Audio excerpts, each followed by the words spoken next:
আসসালামু আলাইকুম ওয়া রাহমাতুল্লাহ। প্রিয় দর্শক, আসরের নামাজের পর এবং ফজরের নামাজের পর এই সময়টা আল্লাহ তাআলার কাছে অনেক দামি সময়। এই সময়ের মধ্যে ছোট্ট মাত্র কয়েক মিনিটের এই আমলটি যদি আপনি করতে পারেন, তাহলে আপনার জন্য কতগুলো নেয়ামত, কতগুলো পুরস্কার আপনি জানলে অবাক হয়ে যাবেন। আল্লাহ তাআলা নিজেই ওয়াদা করেছেন। প্রিয় দর্শক, আজকের ভিডিওর এই আমলটি যদি আপনি করেন, তার ফজিলতগুলো হলো: নম্বর 1, আপনার উপর আল্লাহ তাআলার রহমত নাজিল হবে। 2, ফেরেশতারা আপনার জন্য রহমতের দোয়া করবে। 3, সব ধরনের অন্ধকার থেকে, দুঃখ থেকে, বিপদ থেকে, অভাব দরিদ্রতা থেকে, শত্রুর অনিষ্ট থেকে, দুনিয়ার যত ধরনের ক্ষতি আছে সব ধরনের ক্ষতি থেকে আল্লাহ রাব্বুল আলামিন আপনাদেরকে আলোর পথ দেখাবেন। নম্বর 4, সবশেষে জান্নাতে আল্লাহর দিদার নসিব হবে, সেখানে সালাম আদান প্রদান করা হবে এবং আরও রয়েছে সম্মানজনক পুরস্কার। প্রিয় দর্শক, আজকের ভিডিওর মাত্র কয়েক মিনিটের আমলটি গুরুত্বপূর্ণ এবং অত্যন্ত দামি একটি আমল। তাই আপনাদের কাছে আমার একটি অনুরোধ হলো, ভিডিওটি অবশ্যই শেষ পর্যন্ত দেখবেন, কারণ সম্পূর্ণ ভিডিওটি না দেখলে আপনি আমলের নিয়ম কানুন সম্পর্কে বুঝতে পারবেন না। এজন্য সম্পূর্ণ ভিডিওটি ধৈর্য সহকারে দেখুন এবং শুনুন। তাহলে চলুন শুরু করা যাক। দর্শক, দুনিয়া থেকে দিনের ফেরেশতারা আসরের পরে চলে যায় এবং রাতের ফেরেশতারা আসরের পরে আসে, এবং রাতের ফেরেশতারা ফজরের পরে চলে যায় এবং দিনের ফেরেশতারা ফজরের পরে আসে। প্রতিদিন আমার জন্য, আপনার জন্য দিনে 70,000 ফেরেশতা নাজিল হয় এবং রাতে 70,000 ফেরেশতা নাজিল হয়। যেই ফেরেশতারা আজকে আপনার জন্য ডিউটি করেছে, তারা আগে কখনো ডিউটি করেনি, কিয়ামত পর্যন্ত আর কখনো তারা ডিউটি করবে না। প্রিয় দর্শক, এবার চিন্তা করুন, এই ফেরেশতারা কত হাজার বছর ধরে অপেক্ষায় ছিল আজকে আপনার এই ডিউটির জন্য। এদেরকে বানানোর পর আল্লাহ তাআলা যেন একটা চিরকুট লিখে দিয়েছেন যে এত সালের এত মাসের এত তারিখে তোমার ডিউটি। এই ডিউটির কাগজটা নিয়ে সে অপেক্ষায় ছিল হাজার হাজার বছর। আজকে যখন তার ডিউটির দিন এসেছে, তারা কি পরিমাণে খুশি হয়েছে একবার চিন্তা করে দেখুন। তারা খুশি এই কারণে যে এই দিনের জন্যই তাদেরকে বানানো হয়েছিল। আল্লাহু আকবার। সূরা বনী ইসরাঈলের ৭৮ নং আয়াতে আল্লাহ তাআলা ইরশাদ করেন, আর কোরআন পাঠের স্থায়ী নীতি অবলম্বন করো, কেননা ফজরের কোরআন পাঠে উপস্থিত থাকা হয়। এই আয়াত সম্পর্কে রাসূলুল্লাহ সাল্লাল্লাহু আলাইহি ওয়াসাল্লাম ইরশাদ করেন, এ সময় রাতের ফেরেশতারা এবং দিনের ফেরেশতারা উপস্থিত হয়। এবং তিরমিজি শরীফের 3135 নম্বর হাদিস ও বুখারী শরীফের 555 নম্বর হাদিসের বর্ণনা, যে ফেরেশতারা রাতে তোমাদের সাথে ছিলেন তারা আল্লাহর কাছে চলে যান, তখন আল্লাহ তাআলা তাদেরকে জিজ্ঞাসা করেন, অথচ আল্লাহ তাদের সম্পর্কে বেশি জ্ঞান রাখেন।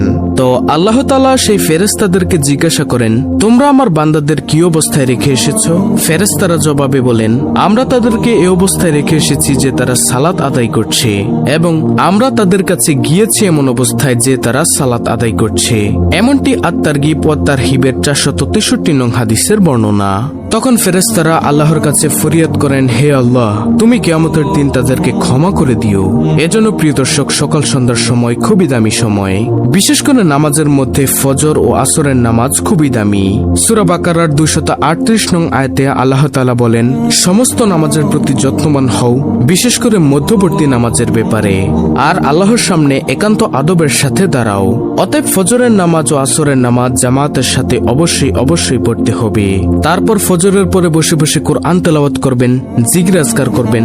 যারা ফজরের পর ও আসরের পর জিকির করে, তাদের জন্য সূরা আহজাবের 41 থেকে 42 নং আয়াতে কি কি সুসংবাদ দিয়েছেন জানলে আপনি অবাক হয়ে যাবেন। আল্লাহ তাআলা বলেন, হে মুমিনগণ, তোমরা আল্লাহকে অধিক পরিমাণে স্মরণ করো এবং সকাল বিকাল আল্লাহর পবিত্রতা বর্ণনা করো।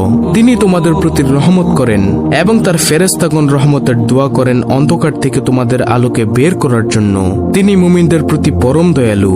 যেদিন আল্লাহর সাথে মিলিত হবে, সেদিন তাদের অভিবাদন হবে সালাম। তিনি তাদের জন্য সম্মানজনক পুরস্কার প্রস্তুত রেখেছেন। দেখুন প্রিয় দর্শক, যদি সকাল সন্ধ্যায় কোরআন তেলাওয়াত করেন, মাসনুন দোয়া ও জিকির সমূহ করেন, তাহলে আপনার জন্য কতগুলো পুরস্কার রয়েছে। নম্বর 1, আপনার উপর আল্লাহর রহমত নাজিল হবে। 2, ফেরেশতারা আপনার জন্য রহমতের দোয়া করবেন। 3, সব ধরনের অন্ধকার থেকে, দুঃখ থেকে, বিপদ থেকে আল্লাহ তাআলা আলোর পথ দেখাবেন। 4, সবশেষে জান্নাতে আল্লাহর দিদার নসিব হবে, সেখানে সেখানে সালাম আদান প্রদান করা হবে, সেখানে শান্তির আদান প্রদান করা হবে এবং আরো রয়েছে সম্মানজনক পুরস্কার। যত বেশি নেকি, যত বেশি জিকিরের আমল, যত বেশি কোরআন তেলাওয়াতের আমল উপরে উঠবে, তত বেশি রহমত নাজিল হবে। সুবহানাল্লাহ। তো এখন হলো মূল আলোচনা। এখন আপনি বলতে পারেন যে সকাল সন্ধ্যায় কি কি জিকির করবেন, কোন আমলগুলো করবেন, তা অনেকেই জানে না। তাই প্রিয় দর্শক, আমি সংক্ষেপে মাসনুন আমলগুলো বলে দিচ্ছি। আমলগুলো হলো ফজরের পর 3 বার সূরা ইখলাস, সূরা ফালাক ও সূরা নাস পড়বেন এবং সন্ধ্যায় তথা মাগরিবের পর একই আমল করবেন, অর্থাৎ 3 বার সূরা ইখলাস, সূরা ফালাক ও সূরা নাস পড়বেন। আর জোহর ও আসরের পর একই 3টি সূরা, অর্থাৎ সূরা ইখলাস, সূরা নাস, সূরা ফালাক একবার করে পড়বেন। এই 3টি সূরা দুনিয়ার সকল বিপদ আপদ থেকে রক্ষা কবচ। দলিল আবু দাউদ শরীফের হাদিস, হাদিস নম্বর 1523, তিরমিজি শরীফের হাদিস, হাদিস নম্বর 3575। তারপর একবার আয়াতুল কুরসি পাঠ করবেন এবং 33 বার সুবহানাল্লাহ, 33 বার আলহামদুলিল্লাহ, 33 বার আল্লাহু আকবার এবং একবার পড়বেন লা ইলাহা ইল্লাল্লাহু ওয়াহদাহু লা শারীকা লাহু লাহুল মুলকু ওয়া লাহুল হামদু ওয়া হুয়া আলা কুল্লি শাইইন কাদির। এই দোয়াটি আপনি ফরজ নামাজের পর পড়বেন। প্রিয় দর্শক, এই তাসবিহ পড়ার সাথে সাথে সমুদ্রের ফেনা পরিমাণ গুনাহ থাকলেও তা আল্লাহ তাআলা ক্ষমা করে দিবেন ইনশাআল্লাহ। এটি হাদিস দ্বারা প্রমাণিত। এরপর একবার পড়বেন আল্লাহুম্মা আইন্নি আলা যিকরিকা ওয়া শুকরিকা ওয়া হুসনি ইবাদাতিক। অর্থ, হে আল্লাহ, আপনার স্মরণে, আপনার কৃতজ্ঞতা প্রকাশে এবং আপনার উত্তম ইবাদতে আমাকে সাহায্য করুন। আবু দাউদ শরীফের হাদিস, হাদিস নম্বর 1522। নবীজি সাল্লাল্লাহু আলাইহি ওয়াসাল্লাম তার সাহাবী মুয়াজ বিন জবলকে বলেন, হে মুয়াজ, তুমি জীবনেও এই দোয়াটা ছাড়বে না। সুতরাং প্রিয় দর্শক, যারা আজকের এই ভিডিওটি দেখছেন, এই হাদিসটি শুনছেন, তাদের কাছে অনুরোধ, আপনারাও এই আমলটি ছাড়বেন না। অর্থাৎ আল্লাহুম্মা আইন্নি আলা যিকরিকা ওয়া শুকরিকা ওয়া হুসনি ইবাদাতিক। সুবহানাল্লাহ। এরপর ফজরের নামাজের পরে 3 বার পড়বেন সুবহানাল্লাহি ওয়া বিহামদিহি আদাদা খালকিহি ওয়া রিদা নাফসিহি ওয়া জিনাতা আরশিহি ওয়া মিদাদা কালিমাতিহি। এই দোয়াটি আপনারা 3 বার পড়বেন। অর্থাৎ আল্লাহর প্রশংসা সহ তার পবিত্রতার ঘোষণা করে তার সৃষ্টির সংখ্যা পরিমাণ, তার নিজ মর্জি অনুযায়ী, তার ওজন বরাবর, তার বাণী সমূহের সমান সংখ্যক প্রশংসা। মুসলিম শরীফের হাদিস, হাদিস নম্বর 2726, তিরমিজি শরীফের হাদিস, হাদিস নম্বর 3555। তারপর একবার সাইয়্যিদুল ইস্তেগফার পাঠ করবেন। ক্ষমা প্রার্থনার এই শ্রেষ্ঠ দোয়াটি যদি কেউ সন্ধ্যাবেলায় পড়ে ওই রাতে মারা যায় অথবা সকালবেলা পড়ে সন্ধ্যা হওয়ার আগেই মারা যায়, তবে সে জান্নাতি হবে। সুবহানাল্লাহ। বুখারী শরীফের হাদিস, হাদিস নম্বর 6323। আর সাইয়্যিদুল ইস্তেগফারটি হলো, আপনারা স্ক্রিনশট নিয়ে নিন। আল্লাহুম্মা আনতা রাব্বি লা ইলাহা ইল্লা আনতা খলাকতানি ওয়া আনা আবদুকা ওয়া আনা আলা আহদিকা ওয়া ওয়াদিকা মাস্তাতাতু আউযু বিকা মিন শাররি মা সানাতু আবুউ লাকা বিনি'মাতিকা আলাইয়া ওয়া আবুউ লাকা বিযামবি ফাগফিরলি ফাইন্নাহু লা ইয়াগফিরুয যুনুবা ইল্লা আনতা। এটি হলো সাইয়্যিদুল ইস্তেগফার। সাইয়্যিদুল ইস্তেগফার সম্পর্কে অনেক ভিডিও আছে আমাদের চ্যানেলে, আপনি চাইলে দেখে নিতে পারেন। প্রিয় দর্শক, আজকের ভিডিওর এই আমলগুলো আমি যেভাবে বলে দিয়েছি, আপনারা সে অনুযায়ী আমলটি করবেন, তাহলে ইনশাআল্লাহ আমি ভিডিওতে যে ফজিলতের কথাগুলো বলে দিয়েছি সেগুলো অর্জন করতে পারবেন। অত্যন্ত গুরুত্বপূর্ণ একটি ভিডিও।